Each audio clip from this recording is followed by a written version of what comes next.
Well, hello everybody there, and welcome to Jammin' Java tonight here on the 18th of January. It's going to be a fun night tonight. This is NAMM Show Week normally, and it's still NAMM Show Week. The only difference is this is a virtual NAMM show this year, like everything else in the world. They're not going to have hundreds of thousands of musicians all gathering together in one building as they typically do for the last, I don't know how many decades. I've been going to those NAMM shows for decades. And hello, Neil Wilmot, another Simi Valley resident over here. Neil from my church, home church, Trinity Lutheran Church. Well, we always start with a word of prayer. And we have a resident chaplain. Hi, Toby. How are you? Welcome again. Thank you for coming back. Bob Sneed, Litchfield is in the house. Let's patch in the hatch. All right, I like that. Larry Vasaki. Hey, buddy. How are you doing? So you see my new toy right here, but we'll get into that in a few minutes here. So let's start with the word of prayer, as I said. And so we're going to take it over to Pastor Chuck. Take it away, Joe. Hi, everyone. Hope this evening finds you well and everything going well for you. Yesterday's lesson, the first lesson in our worship service, was from 1 Samuel chapter 3, where God calls Samuel into the ministry. But one of the sentences, one of the phrases from that lesson really struck me and made me start thinking about things. These were the words, "And the word of the Lord was rare in those days. There was no frequent vision." I'd like to ask you to think about that and what that means for your life, or would mean for your life, as if that were true for us in our country today. When I was in high school, I was invited to hear the talk of a man who survived the Bataan Death March in World War II, and who spent almost all of the war he did spend all of the war in Japanese prison camps, particularly the latter part in Japan. And he described many of the abuses that he and his fellow prisoners went through as basically slave labor for the Japanese. One of the abuses that he described was the fact that if they were found with a Bible or a page from the Bible, they would be severely beaten. And he described one time how he was beaten and within an inch of his life because he had a little page from the Bible. And he was left out in the cold so that he would die. But he survived, obviously. And we might ask, why would this happen? Well, one of the things the prisoners did was to write out passages on little pieces of paper and then pass them around to encourage one another. Because God's word gives us hope, it gives us strength, it encourages us, and it helps us to remember that no matter what happens in life, no matter where we are, no matter what we're going through, God is still in control. Psalmist wrote in Psalm 46, "God is our refuge and strength, an ever-present help in trouble." And we dare not forget the words of the Apostle Paul as he encourages us and reminds us that nothing can separate us from the love of God that is in Christ Jesus our Lord in Romans 8. So I guess tonight what I'm saying is have no fear. I know all of us are going through certain things. All of us are having some struggles, some health struggles or financial struggles or concern about loved ones, people that we know are sick or going through certain things. There are so many things, but have no fear. God is in control. He is with us, and what his word promises us is that he will never leave us and he will never forsake us. He will always be with us. That's the promise of his word. Would you pray with me? Father in heaven, help us to face our fears with trust in you. You know where each of us has struggles in life, the people that we care about and people that concern us. Calm us and reassure us, Father, that you not only know where our hurt is and where our pains are, but you are also the healing salve and the one who will help us and bring us that healing. Help us tonight to remember all that you have done for us and to celebrate your love, and help us to love one another. In Jesus' name, amen. So, Robbie, I don't know where you're headed tonight. I sure hope you do. Have a great evening, everyone, and let's party. Back to you, Robbie.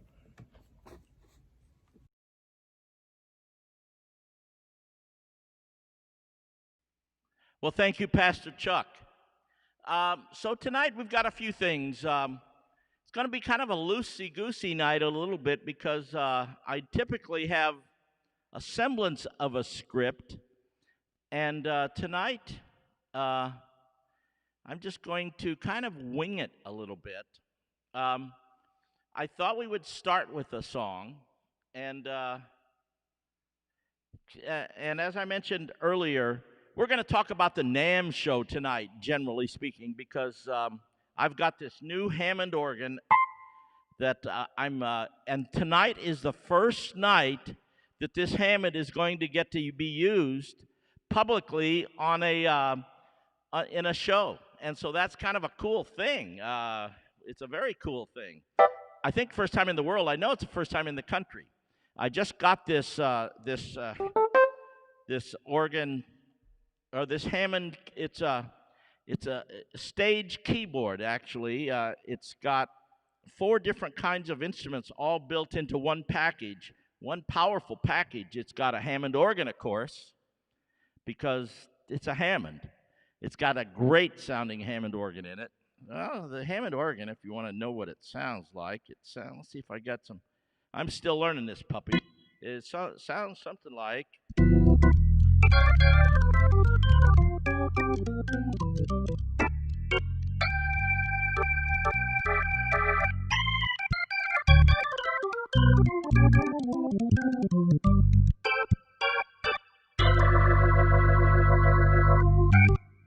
So that's the Hammond organ in it.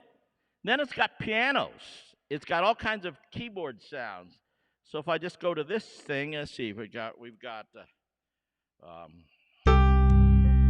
that's not a Hammond, or that's not a keyboard. Let me get rid of something here. This. I'm still learning it, obviously. How about this? Oops.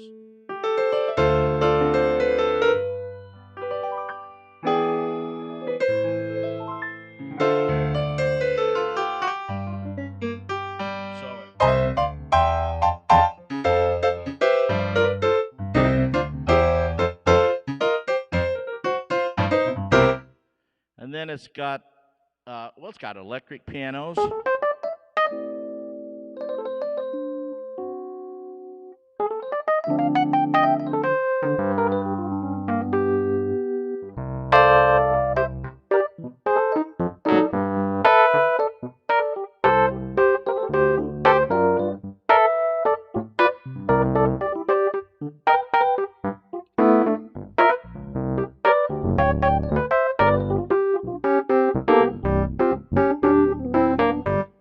And then it's got, what else? It's got strings. Sounds something like this, I think. Well, let's put them up an octave here.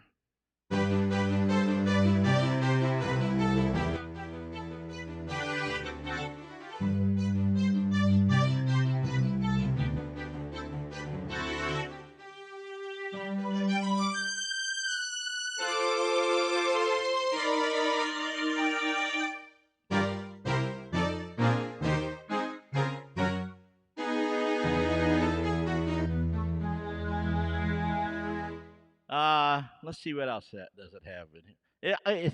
This got so much stuff. It just blows me away how much stuff. Here's something that's absolutely amazing. First time Hammond has ever come up with anything like that, like this.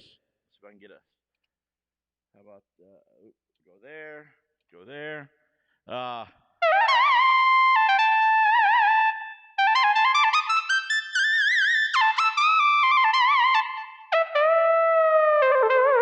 It's got a synthesizer built in. The first synthesizer, monophonic synthesizer.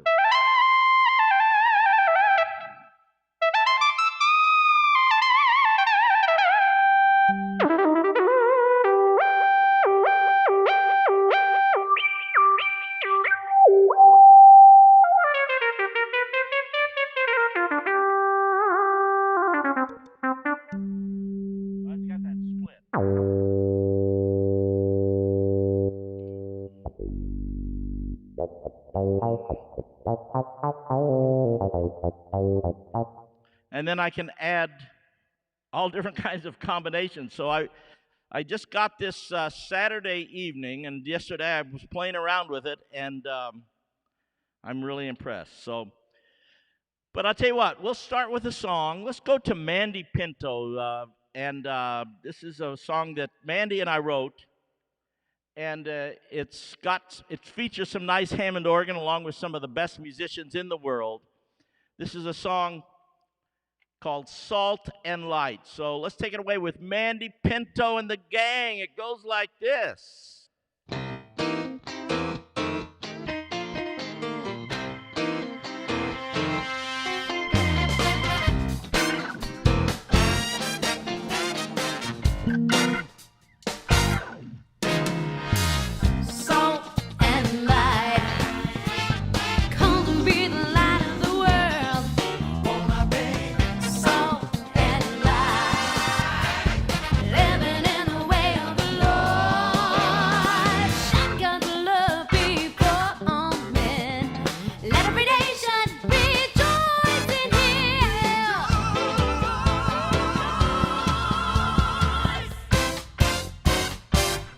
Salt and light, salt and light. Every moment of every day, we must bring hope in a brand new way. Take the time to reach out to the world. People, let's spread the joy of Christ all over. Salt and light. Called to be the light, light of the world. Salt and light. Living in the way of the Lord. Shine God's love before all men. Let every nation rejoice in Him. Rejoice in Thee. Salt and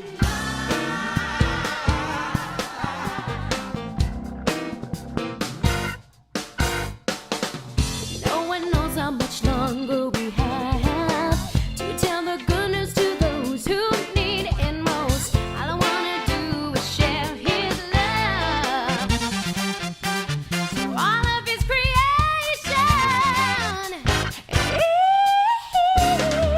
Salt and light. Call to be the light, light of the world. Salt and light. Living in the way of the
Oh, yeah, Salt and Light.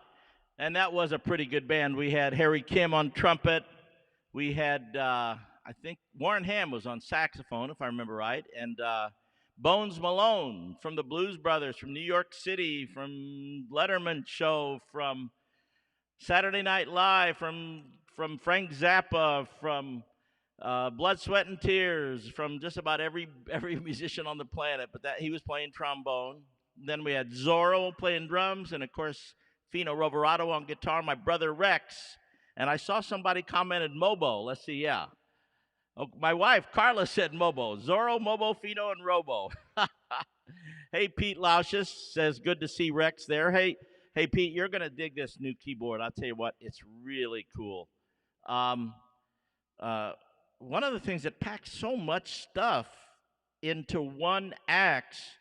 I mean, I could easily go do a gig with just this keyboard.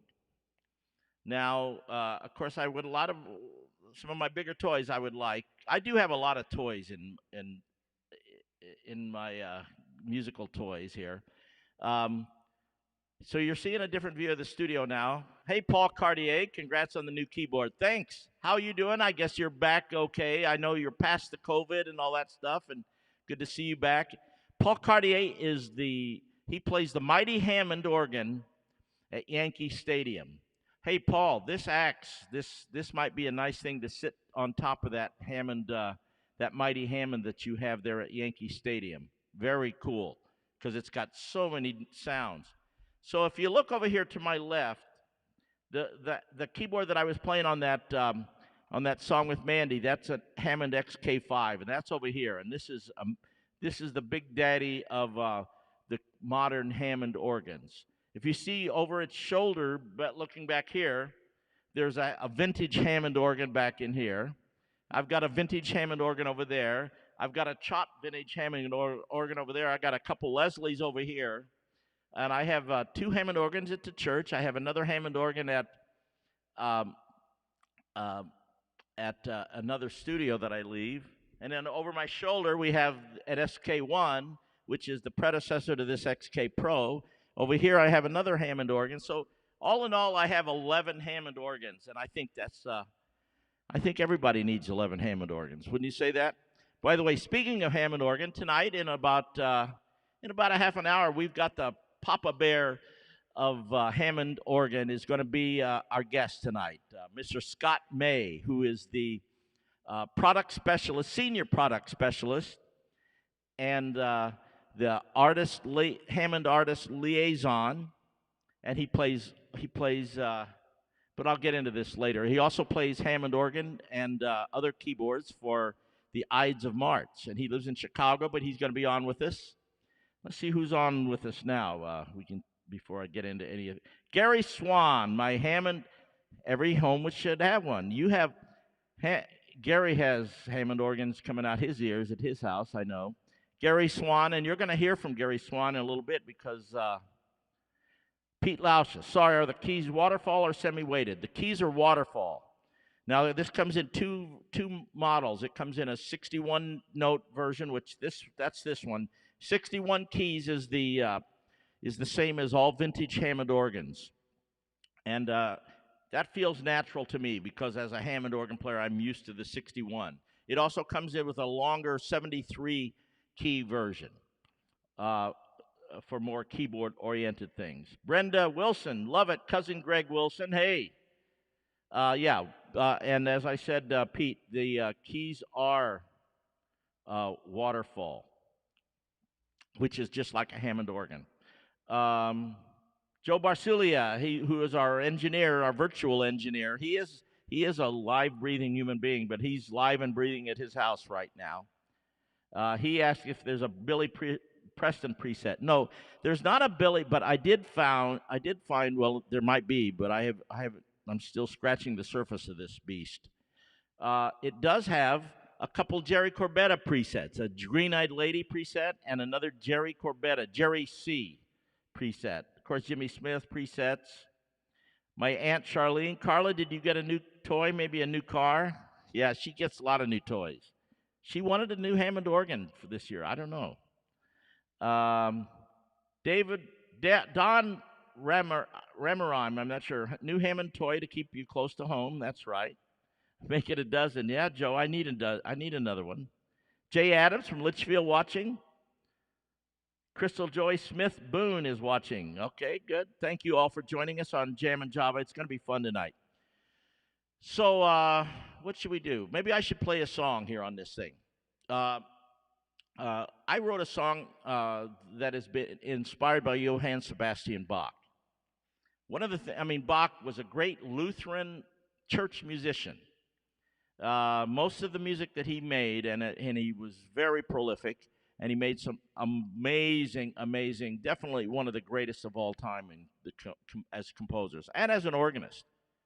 But at the bottom of most of his manuscripts, he wrote SDG, which stands for Soli Deo Gloria, which means in Latin, to God be the glory. And his philosophy, his theology was everything he did was to give honor and glory to God. And indeed, that's what he did with his music. And I try to do the same in everything that I do, in music and other stuff. By the way, I'll digress for a second. Pete Lausches, I see. Kudos to Hammond for adding a pitch bend wheel. Wish my SK1 had one. Yes, we Hammond people have been wanting that those pitch bend wheel and the mod wheel for a long time, and they're on this instrument. Definitely nice, especially with the synthesizer stuff. So, but back to Johann Sebastian Bach. And so I wrote this song. And in the middle of it, in the beginning and in the middle, I pay homage to Bach, literally, by playing some of his stuff. And then I also goes into a little bit of a song that you'll all recognize, one of the great Hammond organ songs that was done by Procol Harum. And that song, I'm not going to give away the title. Those of you who would know the song probably know who I'm talking about, but it was totally inspired, if not even more than inspired, by Johann Sebastian Bach's Air on a G string. And you'll notice that when I play both of them back to back, I'm going to play Whiter Shade of Pale in the middle of this, and then go into Bach's Air on the G string, and you'll hear the similarities. Now let's see if I can play all this now. I'm not sure I can handle all this. So I'm going to make sure to turn my microphone off so I don't get any kind of funny feedback stuff. And so this is my composition called Soli Deo Gloria, interspersed with some Johann Sebastian Bach, and inspired totally by Johann Sebastian Bach. Soli Deo Gloria. So.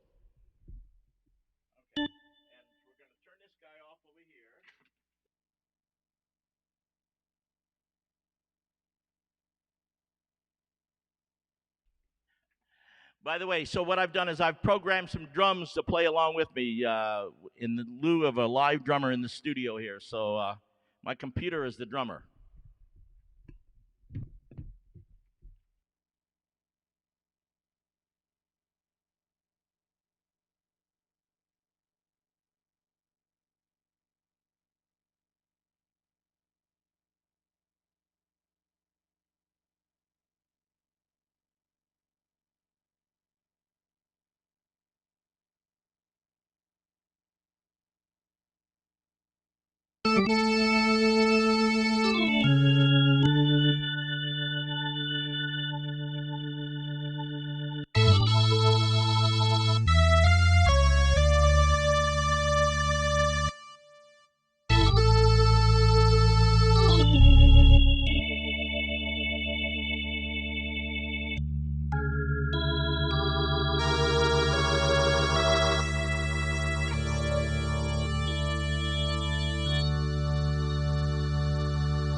Oh, Lord. Okay, so Soli Deo Gloria.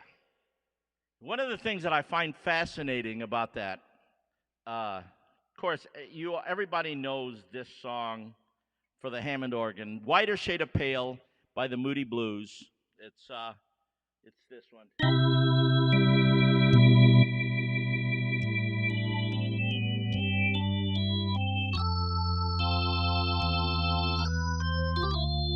Now, if I play Bach, here is Bach. So you see if you think there's a similarity in the two songs.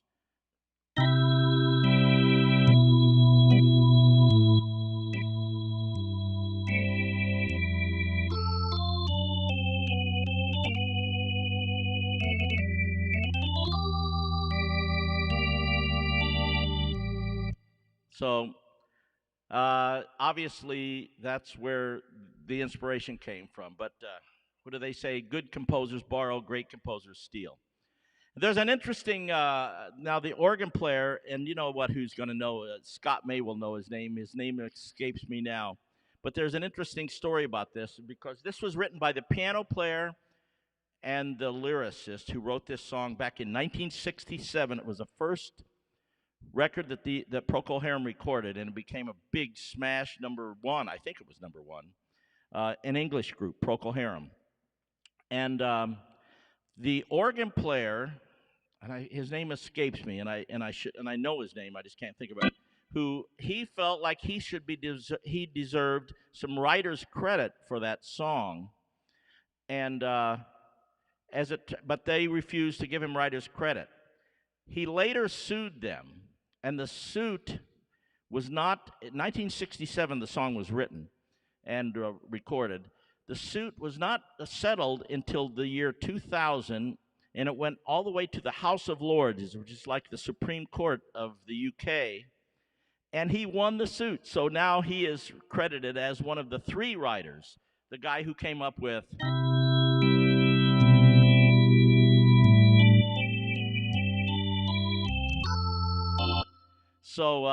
and rightfully so. Maybe they should include Johann Sebastian Bach as a co-writer as well. What do you think? I see looming there in the green room, Mr. Hammond USA, the great organ player from the Ides of March, who had the big hit record Vehicle. This guy is the senior product specialist at Hammond Organ, and he is also the Hammond Organ Artist Liaison. And so I think, Joe, let's bring him in. Mr. Scott May, welcome to Jammin' Java. How's that working so far? You got it? Oh, maybe Joe's not there. I'll get you in here. We're going to add you over here. Hello. Okay. Oh, we have to, Joe, are you there? Oh, you got it. There you are. Hi. You're looking good there. You're down in your bunker in Chicago where it's snowing and stuff, right? I am here in my bunker in the Happy Pig Kitchens Digital Research Facility at Brakewood Manor, stately Brakewood Manor in deepest suburban Chicago, Illinois. And boy, Robbie, you couldn't sound better. And you're doing a wonderful job on the little beastie and this is the first, I think this is the first podcast, the first public showing, live playing of the SK Pro. And it's really great. And you get you're in some great company because our friend Mark Stein was the first one to play the XK5 in a major thing like this. So you're the first one to play the SK Pro. And, you're part of our killer demo team and Ham Fam member. So I'm very, very pleased and very, very proud to be on your show tonight. Well, thank you so much, Scott, and thank you for dialing me in to get. Yesterday I was just all over this thing. You sent this to me, and I'm with no manual, of course, and so I'm deep diving into this stuff. And I just touched the tip of the iceberg. This thing is a powerful beast. Yeah, it really is. The SK series, the SK1, 73, 88, and SK2, and later on the SKX. Really a lot of pros and hobbyists and casual players really embraced the instrument. But we felt people wanted more, and so we gave them more. And you're looking at the SK Pro now with a full Hammond organ derived from our XK5, which you're a great player of the XK5, and expanded sounds and a mono synth and the little performance wheels so you can play some synthesizer. Can you play a little synthesizer on that thing? I think we can here. So we've got.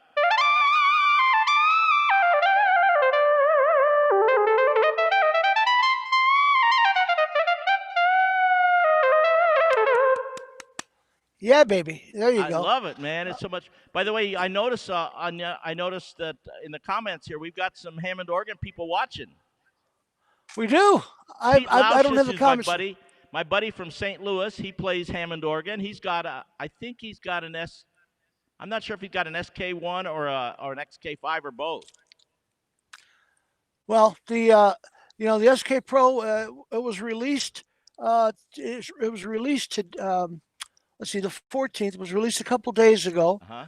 and so in honor of the virtual NAMM show that's going on this week, it started today, and the Believe in Music by NAMM Uh-huh. is in full swing, and it'll come to its height on Thursday and Friday of this week. NAMM.org, NAMM.org, and I think you can just sign up and you can go to all the different companies and see what they've got. But we really encourage everybody to go to Hammond, the Hammond organ. Look up Hammond organ on the NAMM thing. We've got some sweepstakes, little giveaways. We're giving away the little baby Leslie speaker, Bluetooth thing. We're giving away some of that, and then we've revamped our website. So we've got a lot of stuff going on. I think you're talking about this thing, right? Yes, there you go. This is an amazing instrument too. Hey, look who's on. Daisuke Kawai is on. Ah, Kawai-san. Daisuke Tremendous Kawai, organist. yes. All right. Tremendous organist, tremendous friend, great player, and a wonderful man. He's got a wonderful wife. That's right. Kawai-san, we're going to miss you at NAMM this year. Boy, the public can't get into the NAMM show, but Kawai-san and his good friend, our good friend, Koi Tanaka on harmonica. Yes. When those two guys play together, it's just heartbreakingly wonderful and heartbreakingly warm and good. And Kawai has done some great performance on the SK. He was in on the design of this, as I was, as Stephen Eckler was, and Jim Alfredson, and all the great Hammond artists in Europe, and and now here's the great Robbie Robinson playing it live on a podcast. Daisuke is a good guy, and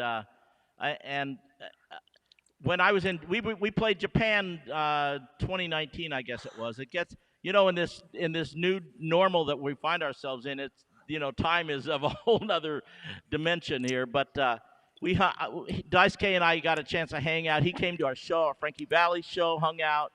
He and his lovely bride and I went out to dinner after. We had a nice hang, and he's always a joy to see at NAMM, no question about it. He's always he really is a great guy, and what a incredible player he is. Woo! And I was watching, Scott, I was watching because yesterday I was watching as many videos of about the Hammond SK Pro as I could, just to kind of get tuned into it. And I was watching his videos, but he was speaking in this language that I did not understand, and it was hard to comprehend. Yeah, but I bet you understood the music. Yeah, I sure did. And that guy can play. Here's one of the things. Now, this kind of the stereotypical Jimmy Smith thing. Here, 3 drawbars here, and it's got nice splits on it too, where you can split the lower manual and the upper manual into two onto one keyboard, and then couple the pedal to that lower keyboard. So you got, say if we wanted to do the standard jazz Hammond as invented and developed by Jimmy Smith, it goes, like. Well, hold on, let me get a different. I don't want this.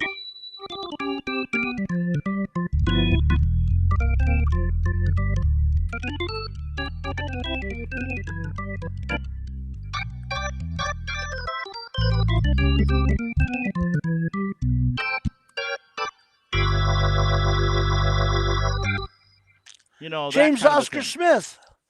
The number one, the very first program that's on that instrument that comes from the factory is called Vintage B3 DLS, and that DLS stands for Dr. Lonnie Smith.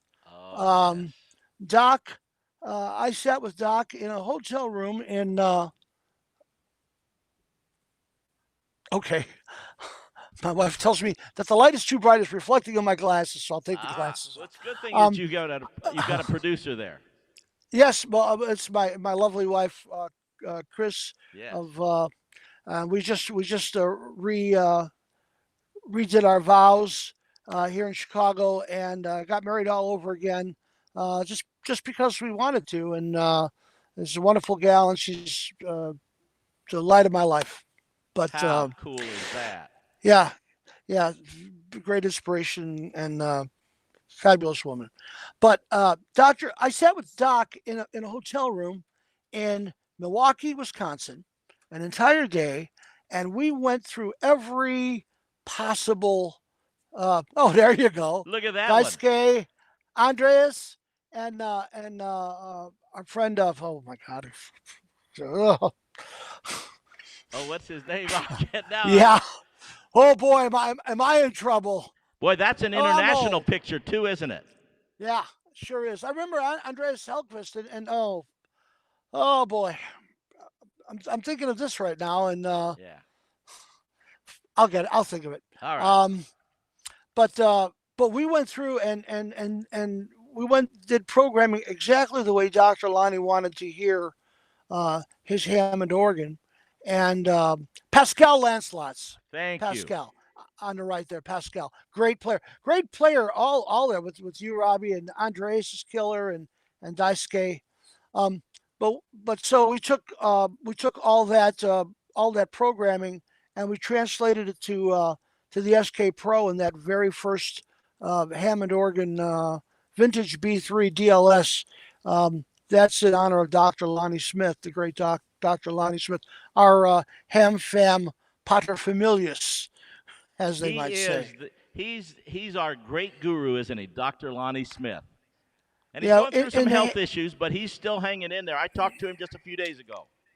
Yeah, he's boy, he's a real trooper. And the Ham fam, we've got 400 artists in the Hammond family Wow. now, and they go all the way from huge stars like Rick Wakeman and Greg Rowley, yourself.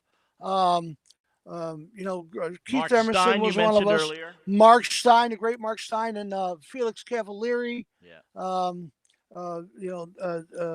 Dave Rosenthal with Billy Joel. Ricky Peterson. Ricky Peterson with Fleetwood Mac and everybody else. I mean, the list goes on and on. And then we've got youngsters, like Adam from Milwaukee, Wisconsin, Yeah. who's been tearing up on the blues circuit. And we've got, go ahead. McKendry, what's his first name? Oh my God. He just won a Grammy. Kevin McKendry. Yates McKendry. Yeah, he's about. He's a young. Yeah, he's just great. We've got all the young gospel guys but we've got people on the list who are just guys. Yeah. People. They put together these. They think that people get noticed by a musical instrument company, and they give them free stuff and they say nice things. We don't give free stuff away. Right. People come to us. When people call me and say, "Hey, how can I get a good deal on an organ from you?" I said, "Well, you go to your local music store and bring them an apple pie, and maybe something might happen." Yeah. It's to Ham Fam. You have to have a passion for the instrument.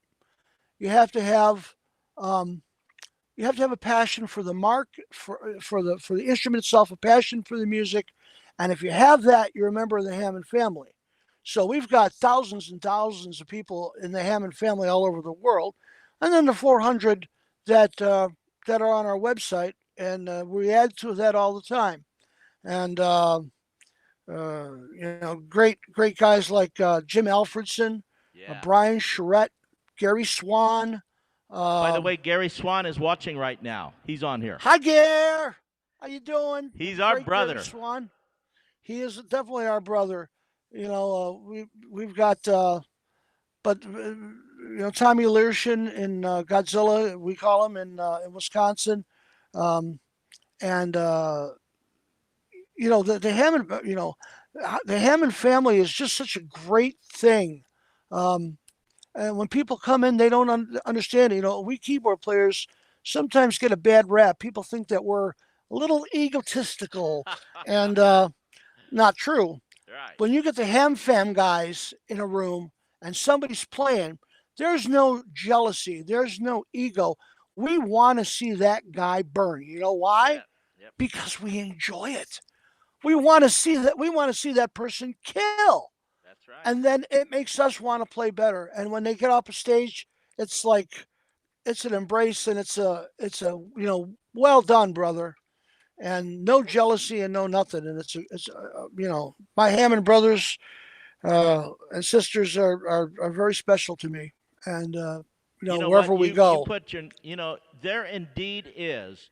There's a real bond. There's a real camaraderie amongst all of the Hammond artists, and I see it every year that I come around to NAMM and get together with everybody, or even when I'm on the road and I come together with different Ham fam brothers and sisters, no matter where we are. Yeah. And it's very interesting. I don't know if you get that with guitar players or bass players or drummers or whatever, but sure with Well, Hammond there's a lot organ of players. ego. I mean, like Gerard Gibbs. The great Gerard Gibbs comes to the show every year, and he parks himself in the booth and never leaves.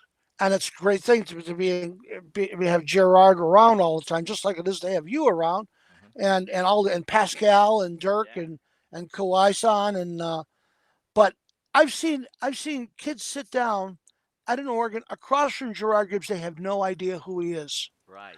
And I mean, how many people would shell out money to be able to sit down on a Hammond organ and jam with Gerard Gibbs or you or any of the other greats that we have? And boom, it's right there. Sit down and play. Let's jam. Let's have some fun. And Hey, how you doing for time here tonight? Can me? you stick around for a little bit longer? Sure thing. Because you mentioned jamming at the thing, and I've got a clip of us a couple years ago jamming at NAMM. And I thought it'd be nice to show a little bit.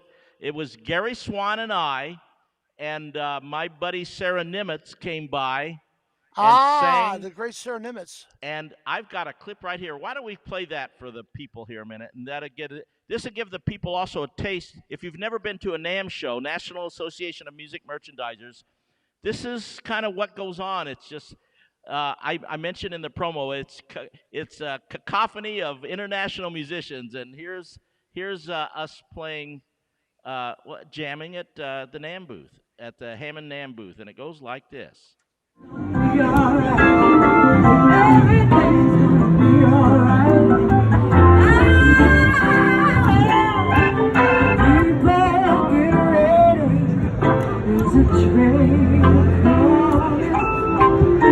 You don't need nobody. Just get on board. I can feel his face. You see so hard.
There you are. Oh wow. Memories, huh? Yeah, oh yeah. You know, when you brought Sarah around, she's just a slight. She's got to weigh about 25 pounds I soaking know. wet. She's a little tiny girl, and I mean she's just so sunny, and she gets on stage and this voice comes out of nowhere, and as I was watching that, I said, "Boy, wouldn't it be great?"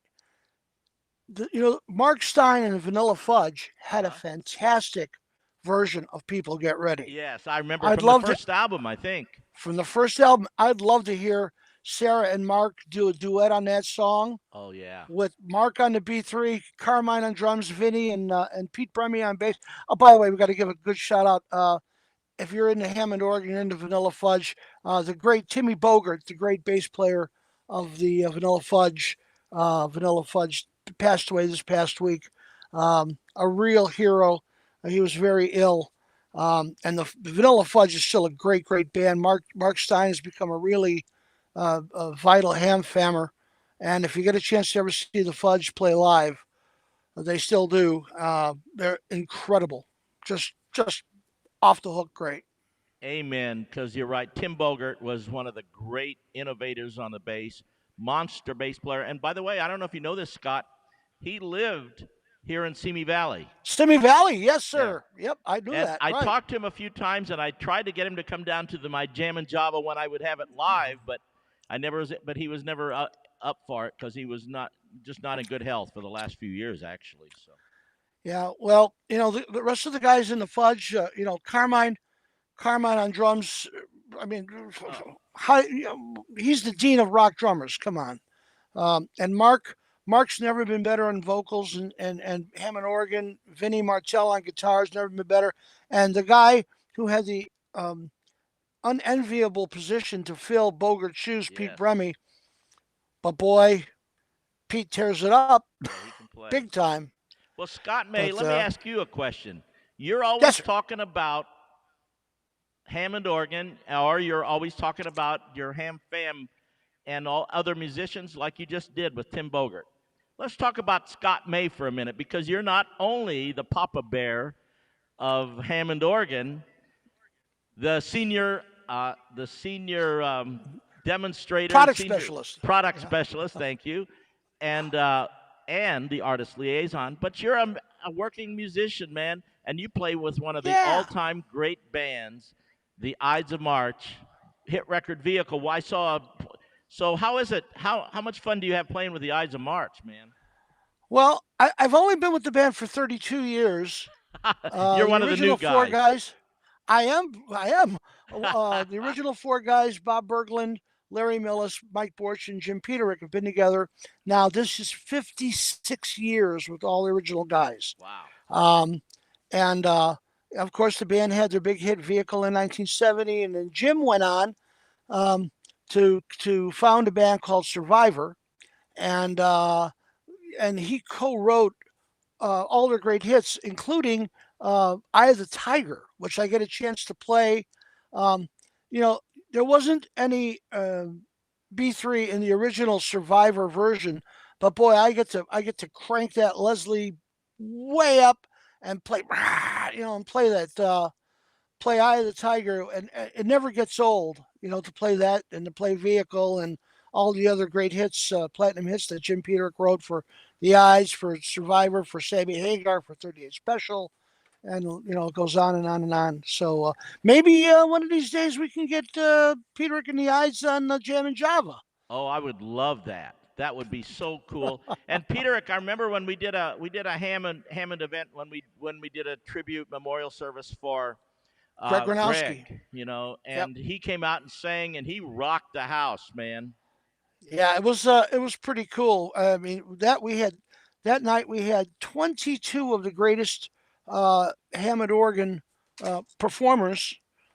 My wife just threw a copy of my record at me. Oh, I love it. Yeah, it's not out yet. I was Oh, it's getting into it, not. dear. Show it up But here. Yeah, there it's you called go. "Isle of You," and it'll be out in February. Watch Scott May Music on Facebook, and we'll be talking about it. And uh, was talking about Jim Peterick. I had a great co-write on that song, and the orchestration on that song is very, very skillful and very, very wonderful. And who Some could have Hollywood done hack, that? I think, right? Yes, some guy from Simi Valley. Yeah. You know, I really that enjoyed was working on that, man. Thank yeah. you I for did allowing that. me to do that. By the Oh, way, we thank you got for. some nice kudos from Chris May. Look at that. Yep, there you go. You know, she's my number one fan and number one backer, and couldn't be better. You know that song. I did that in your second hometown of Nashville. Right? I recorded it with Andy Reese and Billy Thomas and Brad Albin from the Time Jumpers, and then our great friend on organ who played on it. And my mind is just You only boy. know 400 Hammond organ players. Yeah, I know 400 Hammond organ players, and it'll come to me. I'm. Well, it's a great record, the stuff that I heard. By the way, Paul Cartier, who is also watching on this, he is the Hammond organ player for the New York Yankees. No kidding. And we have to get Well, him good for into you. the Ham fam. Paul Cartier, Well, he's been there for years. Paul, give him all my information, and we'll get him hooked up. I will. So Paul Cartier, this is the guy you got to talk to. Scott May. I mean, if you're playing for the New York Yankees, it doesn't get much better than that unless you're playing for the Dodgers. But we've got a number of guys. We've got our friend Matt Kaminsky, brother Matt Kaminsky down in Atlanta, who plays in SK2 for the Braves down there. Wow. So we've got a couple baseball players. You know, the Hammond organ was the first organ in a baseball park. I didn't know that. That was at Wrigley Field in Chicago. Of course. Lots of firsts for the Hammond organ. What year would that have been? I'm curious. Sorry to throw you a curve. No pun intended. I'm getting a lot of curves at me tonight. Yeah. Well, it's sure cool to have you on. And Gary Swan mentioned this. Look, Gary Swan says, love Scott, great theater organist. Now, you started as a theater organist. Tell us about playing theater organ. Well, you know, it's funny you should mention that because for the first time on any popular keyboard, the SK Pro, doesn't only have Hammond organ in there, but there's classical pipe organ, but there are also 9 ranks of theater pipe organ voices that are inside the SK Pro. And see if I can get one real quick. Yeah, it's do you know what there are different voices, they're different things. Thanks for that shout out, Gare. Yeah. And what else was I going to mention? By speaking of theater organists, there's another Ham Fam guy, and he also makes microphones, and he sold me my very first Hammond organ, and his name is Bob Heil. And this microphone I'm talking into, it says Heil here. He invented this thing. And Bob Heil he goes back with the Ham Fam forever too, of course, doesn't he? Yeah, he's a great organist, and he was a great theater organist. Right. You know, we talk about theater organ. Everybody in the Hammond family knows what a Leslie speaker is. Yes. And the Leslie speaker was invented by a fellow by the name of Don Leslie. And that was in the late 30s. And he loved the Hammond organ, but he thought it sounded too square, and he wanted the Hammond organ to sound like a theater pipe organ. And so he invented something to give the Hammond organ what they call a tremulant, that woo sound. And which sounds like this, just for those. Here, let me get this off here. Turn it off. Hold on just a second. So this is without the tremulant. Then if I turn the Leslie speaker on, it's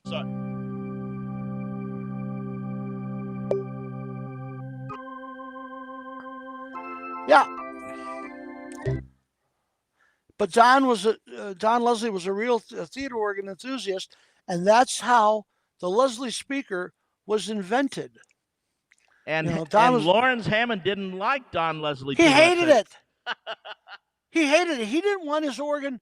He didn't want his organ to play popular music. He didn't like the tremulants. He didn't like any of it. and but then three things happened. uh, Don Leslie invented his speaker. Reverend Clarence Cobbs here in Chicago put that instrument put a Hammond organ and a Leslie speaker in his church in Chicago. Went on the radio, and then Fats Waller started playing jazz on it, and those three things brought us to where we are today. All of popular Hammond organ is thank you to those three people. Amen. And then, of course, as the lineage goes on, there was an organ player out of Philadelphia that was Jimmy Smith, of course, who changed the game. And do you know that Frankie Valli used to go jam with Jimmy Smith in Newark, New Jersey before Jimmy Smith even went on his own? He was playing in the I think the Don Gardner trio or quartet. You can hear Jimmy Smith, and he's on records with those guys. And they were playing in these little jazz clubs in Jersey. Jimmy Smith, of course, is from Philly. Something I never understood is why the best jazz organ players are all from Philly. There's something in the water there. Who knows? I mean, it's like great singers are from Kansas City and from Memphis or from Chicago. I was very lucky. The last time Jimmy Smith was in Chicago, I went to go see him with Joey DeFrancesco. Oh yes. And there's something to be said about sitting in an audience with Joey DeFrancesco and watching Jimmy Smith. Wow. And he got us backstage, and I got to meet Jimmy, and it was a humbling experience to say the least. Jimmy was a trip, no doubt. Oh, no kidding. Now, but you have to. I mean, Jimmy, he really put the organ on the map. Look, there's a NAMM picture. There I am with Ronnie Foster, great keyboard player, and the guy next to him. I don't know if you know him, is Chris Montez. Oh yeah, Chris Montez. Yeah, he's really good friends with my friend Dennis Stefano. Yeah, from the Buckinghams. Right. Yeah, boy, he was. Yeah, Chris Montez. Yeah, you bet. And then of course that was Joey DeFrancesco there too. Joey D's a great player, good friend, and I mean, what a incredible talent. I mean, there's so many. Reverend Jimmy Smith out of Atlanta, namesake to Jimmy Smith. Boy, the list just goes on and on and on of the great players. Oh, there's another picture. Okay, now the guy to your left, the second guy from the left in the picture. I'll talk about the guy on the right, which is Pete Gallinari. Yeah. He lives in Nashville now. Incredible singer. But the other guy, go back to that other Ellis. Yeah, go back Joe, to that other picture for 1 second. Because you're going to freak out when I tell you who that guy is. Here, I think it's this one here. It's this. Oh, you got it, Joe? Here, I think it's this one right here. We'll talk about Ellis in a second. Oops, I gotta do this. Okay, let me go over here. I think it was this right here. There we go. Okay. That guy there was the keyboard player of the Strawberry Alarm Clock, Incense and Peppermints. Yes. Crazy. Now Ellis Hall. What can you say about Ellis Hall? Oh, Ellis is a monster. I've been writing songs, not to throw names out, but Doc Kupka and I've been writing songs, and Ellis has been singing them. So it's really we've got so far. We've got 3 songs that we did this past year. We're getting ready to finish them up here soon. So Doc Kupka and I wrote the songs, and Ellis sang them. So pretty good stuff. I look forward to working with Ellis a bunch this year. Yeah, Ellis has this propensity. Sometimes he'll call you and just start singing. He's a bad motor scooter, no doubt about it. Yeah, he is. Yeah. Look at those two guys. Yep. Well, it's been a wonderful thing to know you, Robbie, and as a musician, your legacy and your position is, I don't need to kiss your butt. But it's great to know you. Your talent is ridiculous.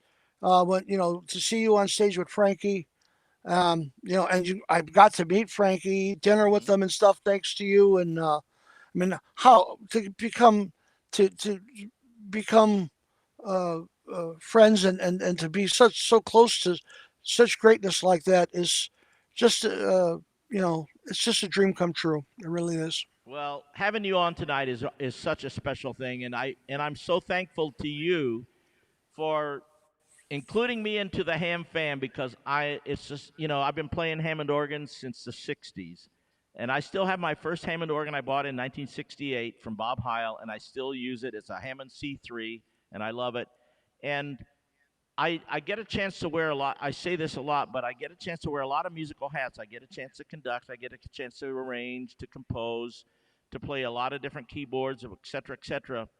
But the most fun I have in music is playing Hammond organ. There's nothing like it. It's the most fun and my wife tells me I'm going to be buried in one.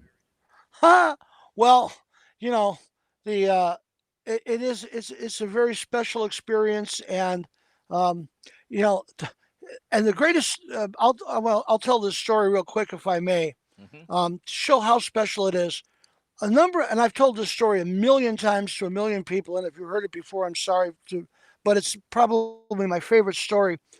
The NAMM show, a bunch of years ago, Dr. Lonnie Smith is playing in our booth. And Uh-huh. one of our dealers walks up with his daughter. The daughter is a little girl, and the little girl looks at Dr. Lonnie and and Dr. Lonnie says, "Do you play?" And the little girl goes, "Yes." And Doc says, "Would you play for me?" The little girl says, "Oh no, I'm not very good." Wow. Doc stops playing, and Doc's got those eyes, and he looks at her like, "Not very good. Do you love it?" And she goes, "Oh, yes, sir, I do." And Doc smiles. He says, "Well, you're already one of us." Wow. Wow. And I'm sitting there, I go, "They didn't teach me that in school." Doc says, "How old are you? 14?" He goes, "You probably aren't very good." He goes, "But you're going to get good Mm. because you love it." Mm. And I'm standing there, and I'm crying, and I'm shivering, and I'm like, because I'm going, what kind of magic, what kind of magic is this? And stuff like that. That stuff happens all the time in the ham fam. Yep. People Absolutely. might think we're crazy, and we probably We are. are. I think you're right. But it There's a gets a thing good that kind of when crazy. playing Hammond organ, and Gary Swan has said this so many times too, and there's this there's this there's this connection with the Hammond organ that every Hammond organ player has that is hard to define, it's hard to articulate, but it's so much fun. It is definitely the king of the instruments. It And I thought, definitely is. And go ahead. if anybody out there is thinking that we're talking about about an insular elite group, it's the furthest thing from that. All you got to Amen. do is sit down at a Hammond organ and play it and love it, and you're one of us. Well, I thank you so much for coming on, my friend, and we Thanks will for be being on. talking like we always do. I thought I'd play a song that was written by the great hero of yours and great hero of mine, Mr. Felix Cavalieri. Ah, And I was so blessed to have him on this show a couple months ago, and we did a song. I did a version with a couple friends of mine. Rick Fiera Bracci on bass, he plays with Blood, Sweat, and Tears now, and he's an alumni of Chick Corea, and a young lady singer who has a great last name. Her name is Andrea Hammond, and ah! and we did a version of Groovin, one of Felix's great songs. And so, thanks so much for coming on, Scott. Here's a little Thank bit, you. and we'll be talking. Here's a little bit of Groovin by one of the great Hammond. Well, he's in the Hammond. He's in the Rock Hall and of Roll Hall Fame. of Fame. He's in the Songwriters Hall of Fame. Writers Hall of He's in the Fame. Musicians And Hall of Fame, Hall of and of Fame. course, he's in the Yeah, Hammond it's Hall the of Hammond Fame. Hall of Fame. You bet. Mr. Felix Cavalier, this is our tribute to him, Groovin. Thanks so much, Scott. Take care, brother. Bye now. Peace. Oh, I think it's going right here.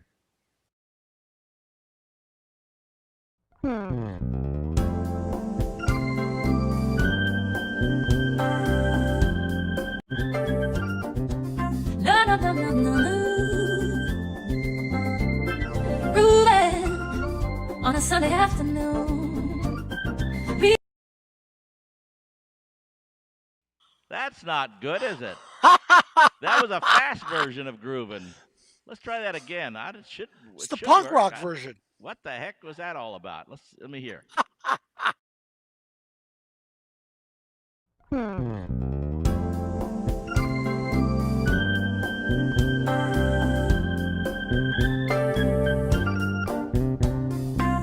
No, no, no, no, no, no.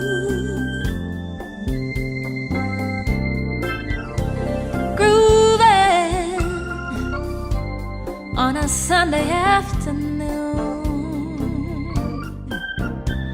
Really, I couldn't get away too soon. I can't imagine anything that's better. The world is ours whenever we're together. There ain't a place I'd like to be instead. Home moving down a crowded avenue. Doing anything we'd like to do. There's always lots of things that we can see. We can be anyone we'd like to be. And all those happy people we're gonna meet just grooving, yeah, on a Sunday afternoon. Really, I couldn't get away too soon. No, no, no, no, no.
Oh, I really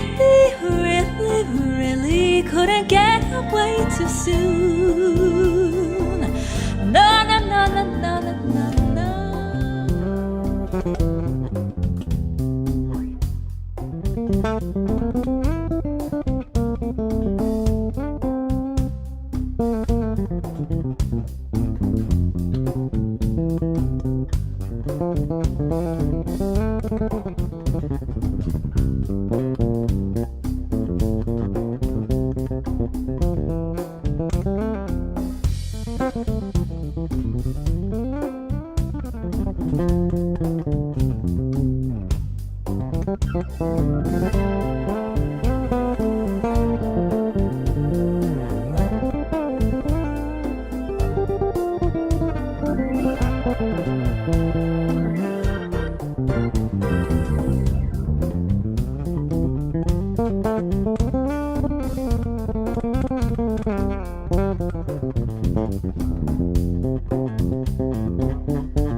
Oh, grooving on a Sunday afternoon.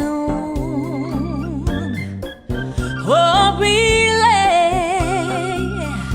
I couldn't get away too soon. No, no, no, no, no. No, no, no, no, no. No, no, no, no, no.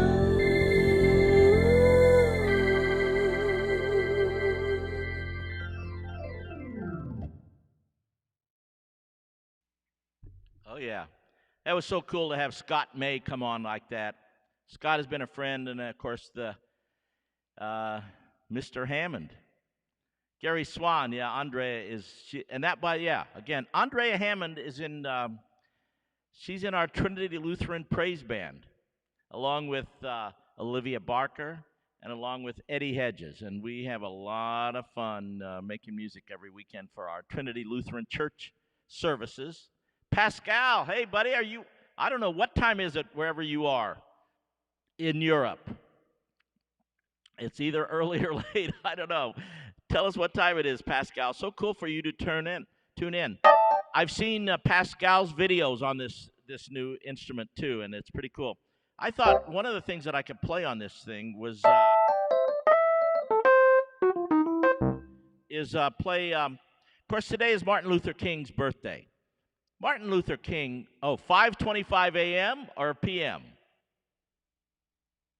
It's 5:25. It must be. Well, it must be. I don't know. It's beyond my comprehension. So, thanks for watching, Pascal. But it's Martin Luther King's birthday here in the United States, and Martin Luther King was such a profound influence on our country, and he changed this country so much, and he did it all. He followed God's calling in his life, and his whole thing was about standing up in peaceful ways, and he did some amazing things. So I thought, and his main song, by the way, of course, he's named after Martin Luther King. Martin Luther King is named after Martin Luther, who was the great Lutheran theologian. Well, he wasn't a Lutheran, he was Luther. And in 1517, he pretty much founded the Protestant church by breaking away from the Catholic Church, and with his 95 Theses in 1517 that he tacked on the door of a church in Wittenberg, Germany, and changed the world as well. So Martin Luther changed the world. Martin Luther King Jr. changed the world. Martin Luther King, by the way, that's not his birth name. His father changed his name to Martin Luther King, and then he changed his son's name to Martin Luther King Jr. So the great hymn, "We Shall Overcome," was Martin Luther King's primary song. And I thought I would play a little bit. I'll show a little bit of what this instrument can do by playing a little bit of that hymn in tribute to Martin Luther King Jr. And I suspect you all know that, and I'll show some different variations of what you can do. I'll start with some Rhodes, and maybe I'll go to a little piano, and then I'll, of course, do some organ.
Oh, thank you, Martin Luther King Jr., for everything you did for this world.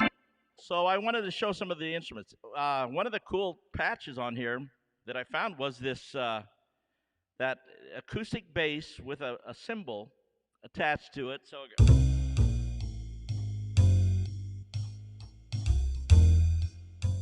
and then with a piano over here.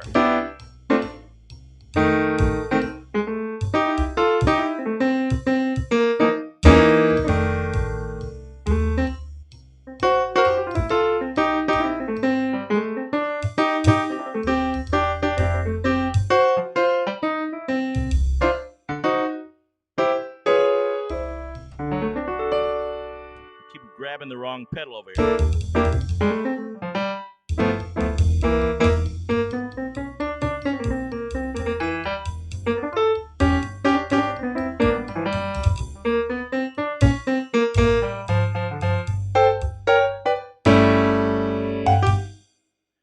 It's a pretty cool instrument.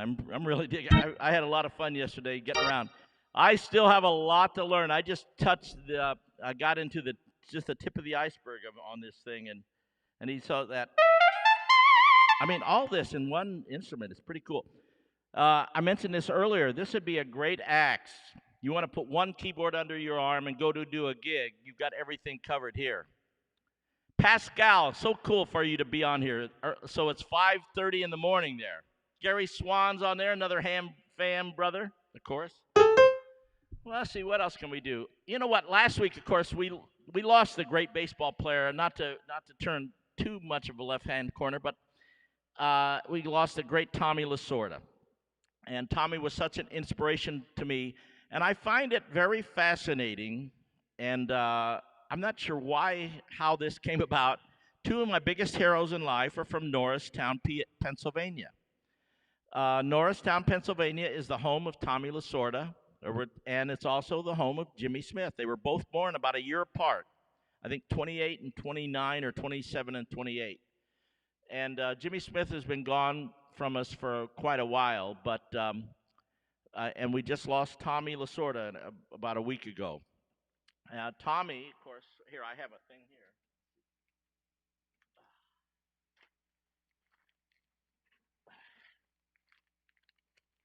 Sports Illustrated from 1977. How you like them apples? New boss in L.A. And he went on to win almost 2,000 games for the Dodgers, ended up in the Hall of Fame, and inspired millions of people. Became bigger than baseball. I would imagine even Daisuke Kawhi and Pascal have heard of Tommy Lasorda. And he was such an inspiration to me. And you know what? I had a chance to, let's see if I've got that clip here. I'm going to go over here to these things. I think I have a picture of Tommy. Oh, here, this is one picture. Does this work? Oh, maybe it doesn't work. All right. But so Tommy, and so last week we had a tribute to Tommy Lasorda, and I had oh, there we are. Tommy Lasorda and I and Yogi Berra. You've heard of him. A couple baseball players there. And I had a chance to talk to the great baseball pitcher Jerry Royce. And I didn't get a chance to get all that clip in, so we're going to digress just for a minute here, and we're gonna go over here to Jerry Royce. Jerry Royce was a great pitcher for the Dodgers back in the 70s and the 80s. And here is Jerry Royce's here is Jerry Royce's. This is just a short little interview. All those years you playing underneath Tommy Lasorda, what are some of your great recollections of playing with him as a manager? And I'm sure there's all kinds of things, funny and serious and everything in between.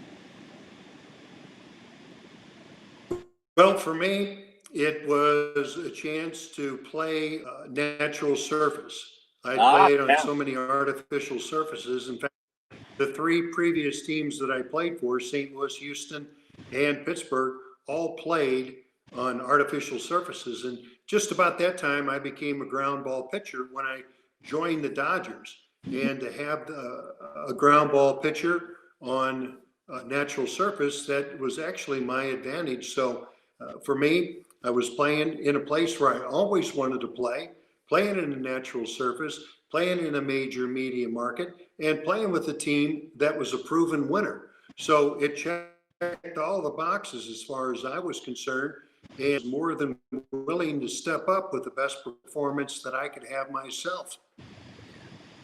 Was Tommy tough on you, easy on you, or was he motivational? Tell me how he inspired you to do the best you could. Okay, I have a question for you, Mr. Royce. Have you ever been hugged by another manager as much as you were by Tommy Lasorda? I don't remember another manager other than Tommy Lasorda. He broke the mold in that world, didn't he? He just had a different approach, and he believed that his approach worked. So it worked. He got the results that he wanted. Have a lot of people criticizing him about hugging players, but that's the way. So he chose to do it that way. Who's to say he's wrong? Yeah, I wonder if I could find this. I want to see if I can get this one overlay of. Let's see here. I'm going to go over here. Oh, I have to go down here. Let me look at it here a second. I had a. Let's see here. Oh, darn it. Right here, I think.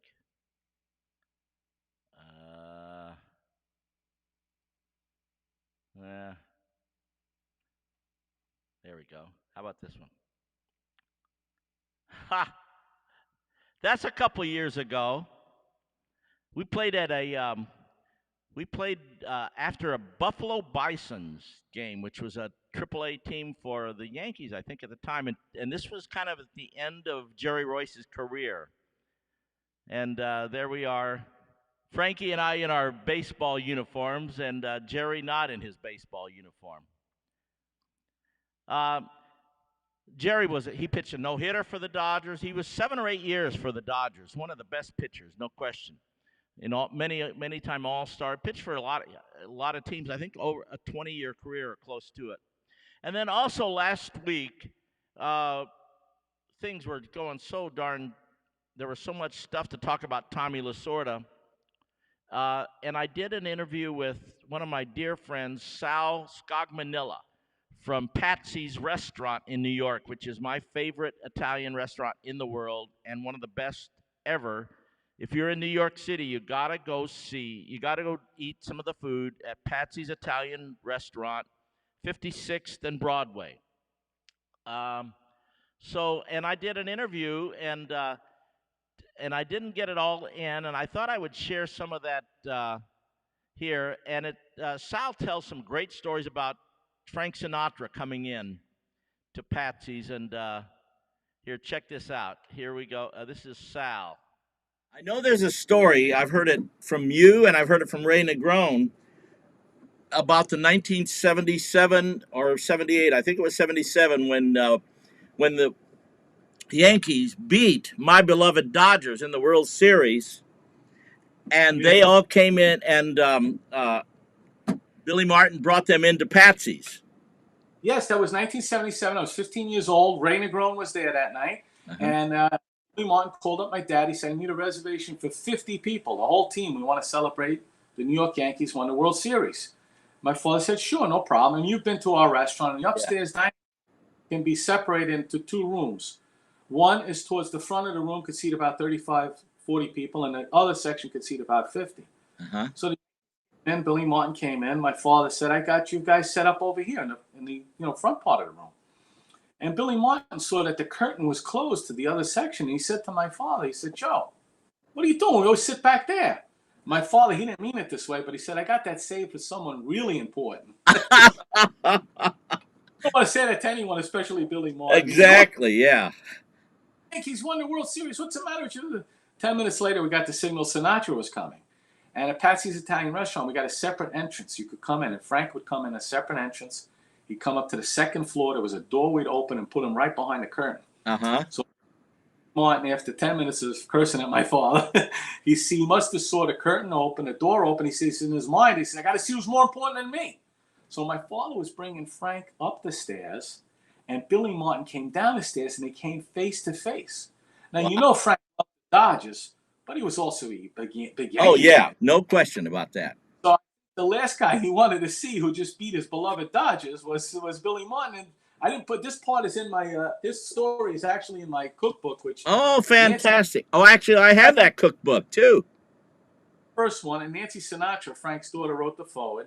Wow. And the part of that story that's not in there, I'll tell you, is that when Frank saw Billy Martin and they came face to face, Frank said, "What the hell are you doing here?" The first time Billy became tongue-tied because Frank walked past him, he went in the back, and then, long story short, my father introduced Billy Martin to Frank Sinatra that night. Uh-huh. And unbeknownst to my father, Billy Martin invited the whole team to go back there and meet Frank Sinatra. And Frank was great. He shook hands with him. It took him an hour.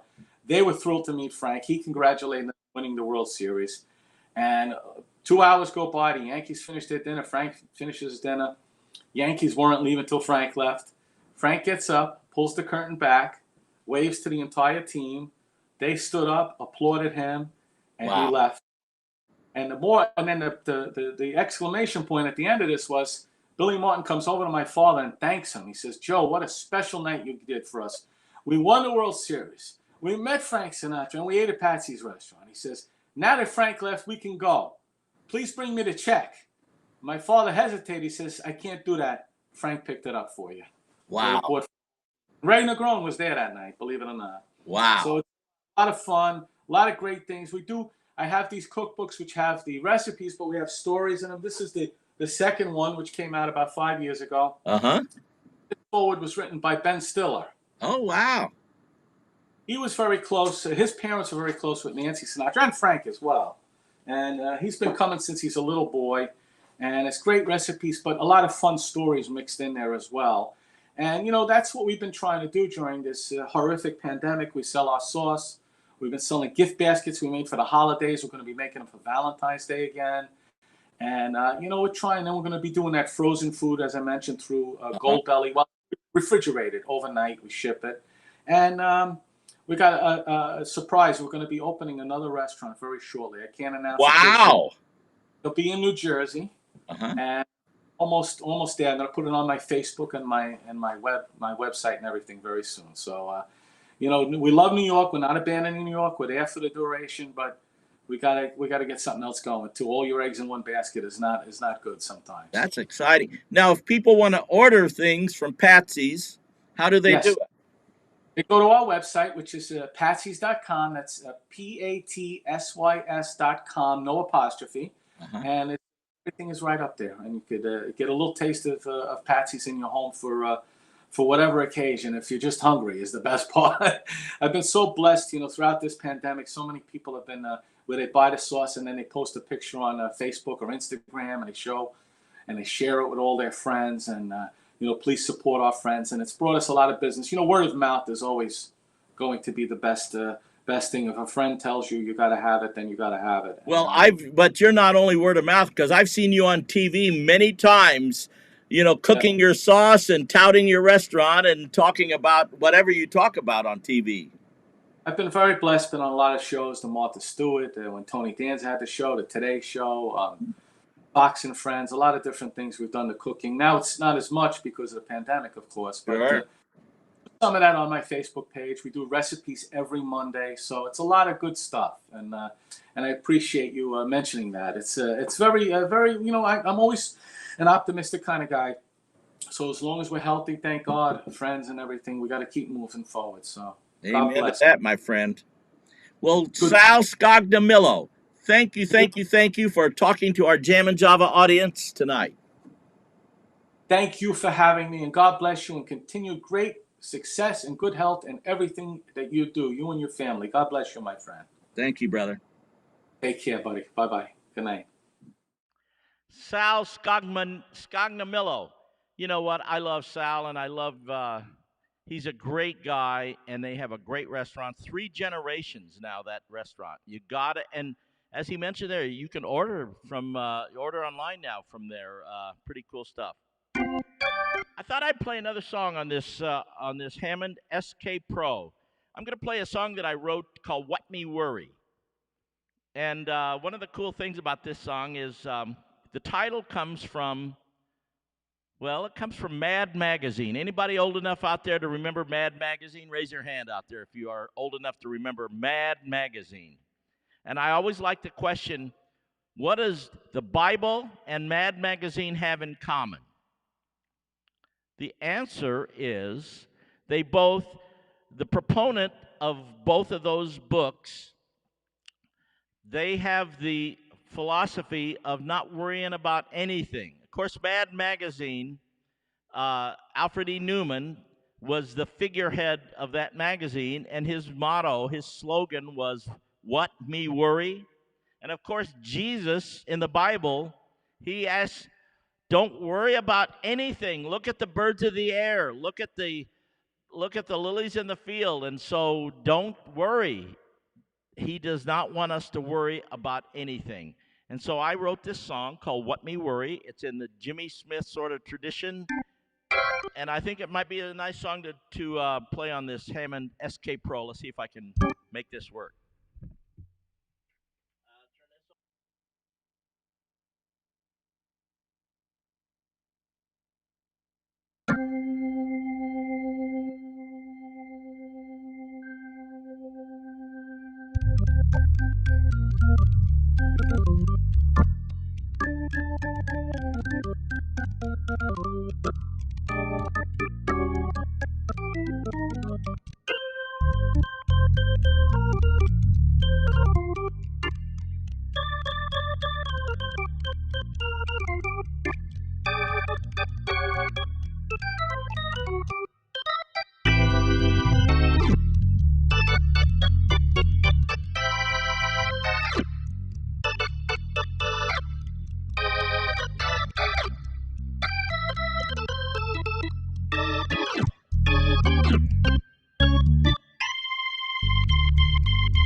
Short and sweet.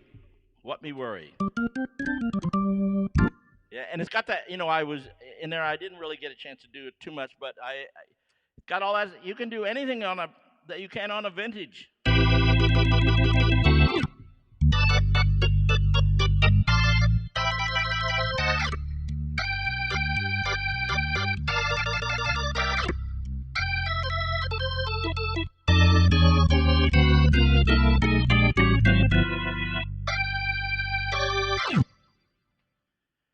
And it's nice to be able to split the keyboards. So I've got, you know, the Hammond, the top manual, the Hammond really comes down to this, is split right here. And then it goes to the lower manual, which is coupled. Here's the lower manual. And the Jimmy Smith technique typically has that left hand moving bass, you know, it's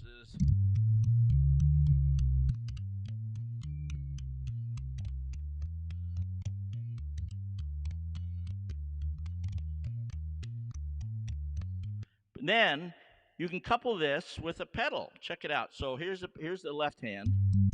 Then I put a pedal coupler. So basically the pedals are playing the same thing in the left hand.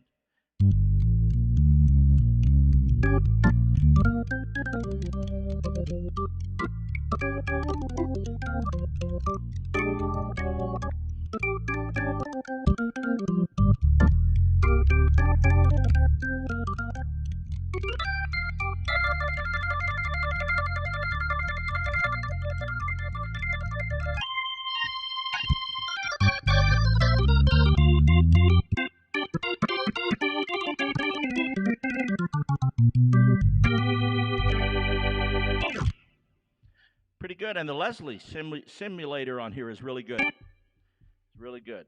You know, I thought there was another song. Let me see if I've got a thing here. Bear with me. Got it right here. I've not played this song in a long time. This is a song I wrote August 19th of 2018 as a tribute to Greg Granowski. And Greg was he was pretty much the head of all the Hammond organ, and we lost him suddenly back in 2018. Hold it, what year is this? Oh, Lord, that says 2016, so I guess I can't believe it's been that many years. Going on 5 years, it'll be 5 years in August. Oh, Lord. So this is a song I wrote. What's that? Oh, it's this rattling over here. Okay, so I'm going to play another song, Bucket Full of Blessings, and that's what Greg Granowski was to me, to Scott May, and to everybody who ever played a Hammond organ. First, I'm going to get a drum groove going. Here, let's see if I can get something going here. If I start this here. I want to get a good tempo here. How about this? Come on, baby.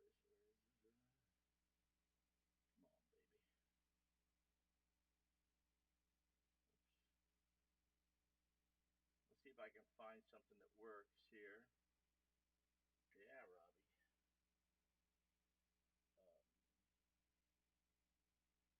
Where is that?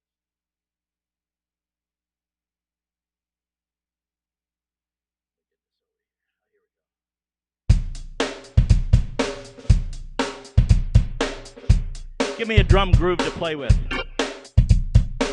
We'll change the tempo.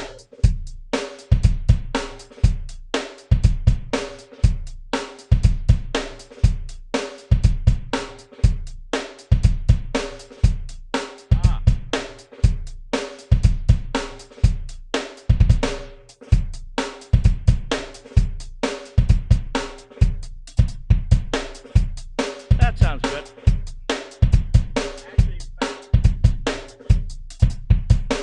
Even a little faster. Let's see.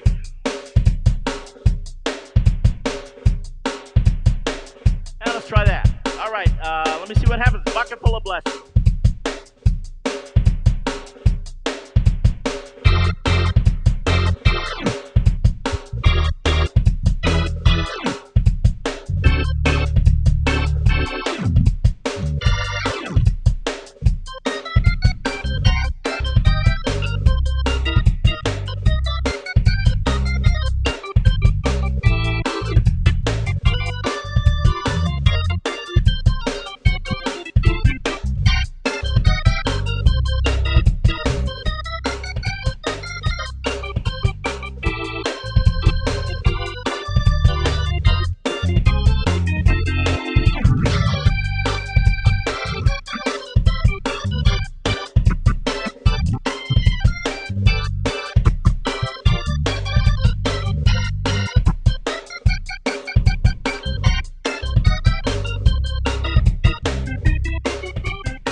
That drummer just was playing the same beat over and over. He got kind of old. Not the same as playing with a real drummer, that's for sure. Well, it's the clock on the wall tells me it's about time to go. I hope you had a good time tonight. Jam and Java every Monday night, 7 o'clock California time. Every Monday is a new musical adventure. Thank you so much, everybody, for tuning in tonight. I hope you had a good time. I'm going to take it out with one more song. I Write the Songs is a song that was written by a Beach Boy. Of course, made into a hit by Barry Manilow. And Bruce Johnston, who's a buddy of mine, and he wrote this song, and Sarah Nimitz and I did our version of it, and we used the Hammond organ quite a bit in it. When Bruce wrote it, he wrote this song with the idea that he was talking to God, and that God is really the behind all the songs. I write the songs that make the whole world sing. I write the songs that special things. And so this is, we're going to close it out with Sarah Nimitz and I doing our unique version of I Write the Songs. Thank you so much again. We'll see you next Monday. And here is I Write the Songs.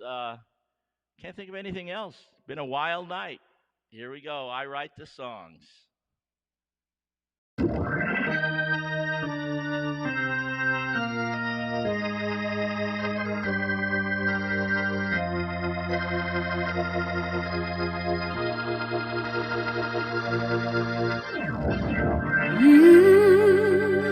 I've been alive forever, yeah. And I wrote the very first song. I put the words and the melodies together. I'm music, and I write the songs.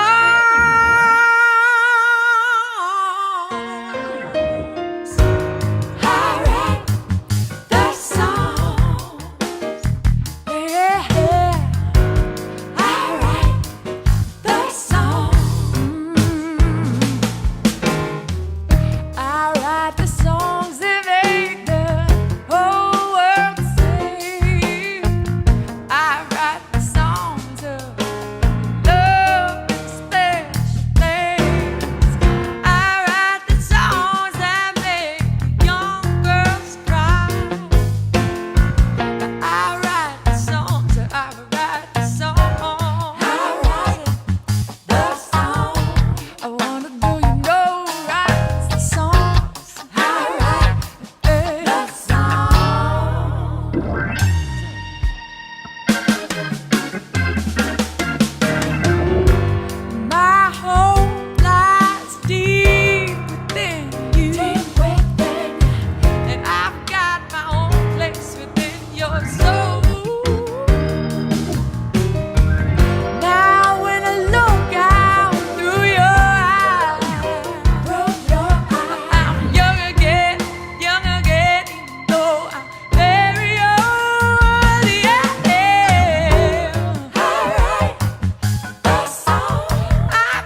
Weird. So this will automatically go to. They already flipped. It just flipped to good night all. Okay, yeah, I see that. Yeah. Left that on for 30 seconds. I love that night all thing. That's a great screen at the end. Love it. And then it's already stayed. Yeah, I think you can put it on for however you want. I did Yeah. like 20 seconds. But however long you put it on for, when it's done with that counter, which is this little blue guy here, Uh-huh. it's set to end broadcast. How did the organ sound sonically over in where you were? I had it on I was listening to my Facebook page and it was perfect. Okay, great, awesome. All the levels are good. And this thing working through the 16A and